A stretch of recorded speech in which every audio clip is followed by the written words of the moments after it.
Now, you also recorded a new song with Ronan Keating for this album. So how did that come about?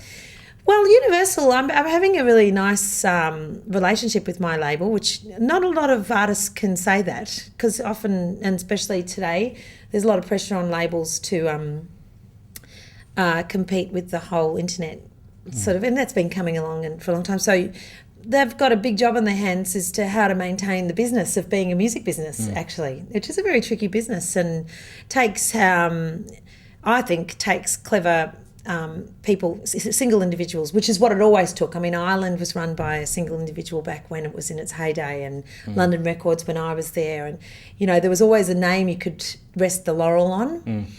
And I reckon we've got one of those blokes at Universal, George Ash, and George has been working with me, giving me terrific advice, actually. And one of his better pieces of advice was you should do a duet with Ronan. And I thought, well, that makes sense. Our public are the same, which is like middle-aged yummy mummies who love Ronan Keating. Oh, my God, he's just gorgeous. And he and I, moreover, I think our voices really suit.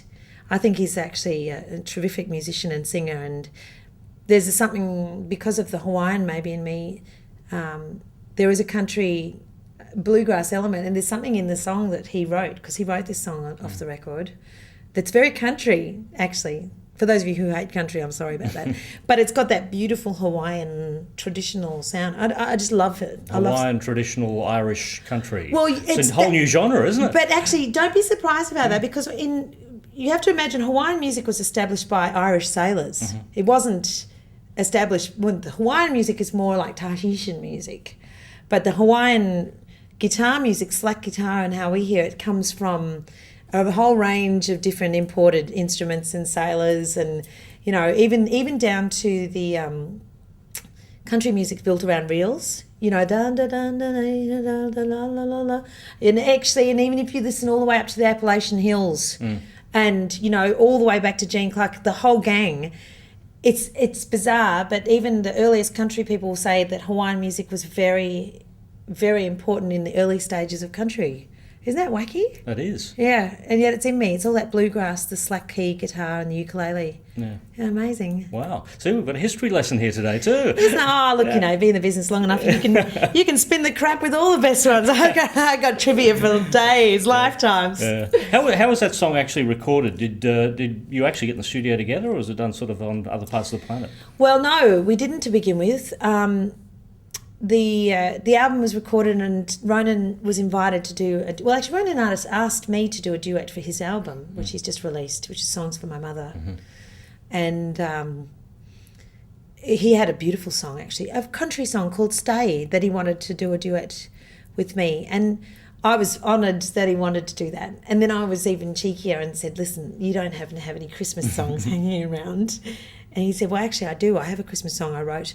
And he'd recorded it with Steve Lippman, who I'm a bit impressed by as well. I love his production. He's the very best of British, the big anthemic productions. And I reckon this song's just got the sound of that Notting Hill, Love Actually. Yeah. It's got all those romantic. I just wished I wish it had been released as a single in London. Actually, that would have been really.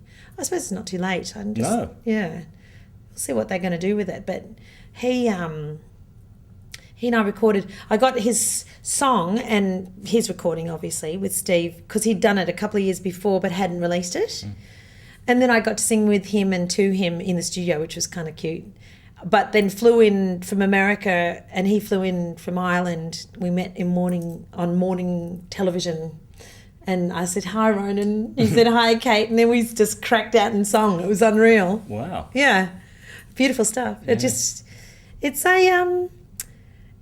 I think actually it's something that I will probably lead to other things, because I'm going to go and work. I'm actually going to go over to Ireland, do some writing with him, then go over to the UK, do some writing with Alex Lloyd, who's living in London at the moment, and who's a lovely mate, and two great songwriters who I really love their work. Now, I love Alex Lloyd. I think he's one of the best songwriters our country's ever had, actually. So maybe a Duets album on the way? Yeah, why not? Maybe I'll probably just travel the world and keep going and meeting up with all my male friends. Why not? That sounds like a good idea. It's one thing you haven't done, isn't it? Bloody hell, you've just given me the best idea. It's never occurred to me to do that. Yeah. Wow. Yeah, well, album a year, you've got to have something for 2010 planned. Paul Kashmir. Yeah, It's we're in. You know what? You've just written my future. I'm so there. Did you get a note of that? Can you dial George Ash? Tell him that's what I'm up to next.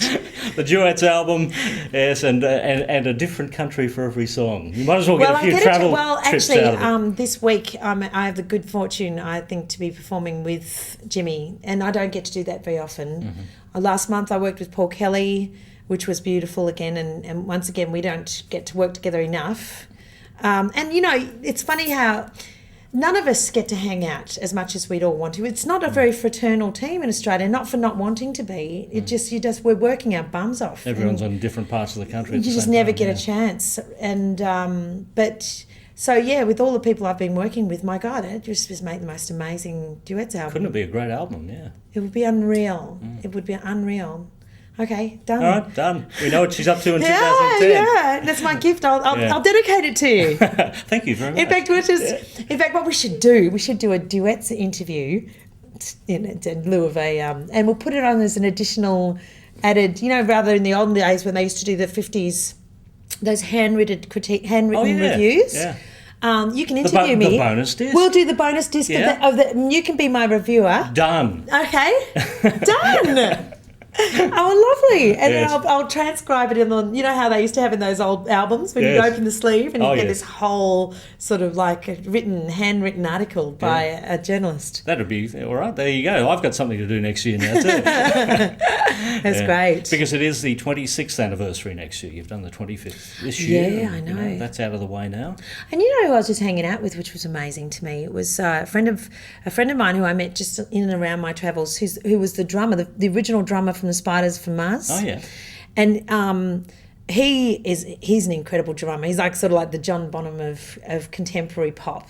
Really, or they were amazing. And oh my God, the background story to Bowie and Spiders from Mars, and this friend, he came from like the middle of England, and he's got this real Scouse sort of accent and stuff. And to hear how he was describing the whole phenomena of getting into makeup and tights and the whole aliens, I've just never heard it described like that. I don't know if any of Bowie's, I don't think he's ever had the full admission to the creation behind it. There was always just what he was. That's right, because it was a whole band back then. Well, I know, you've got to talk to the band. I mean, imagine doing a duet with a drummer. I know it sounds a bit weird, but imagine getting like the Spiders from Mars to just he's an incredible drummer.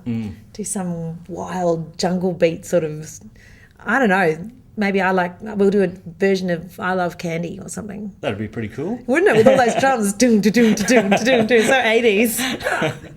I'd love that. Looking forward to it. Well, good to have you in again. Yeah, thank you. And we look forward to hearing more from Kate in 2010. Well, I look forward to hearing from you in my album in 2010.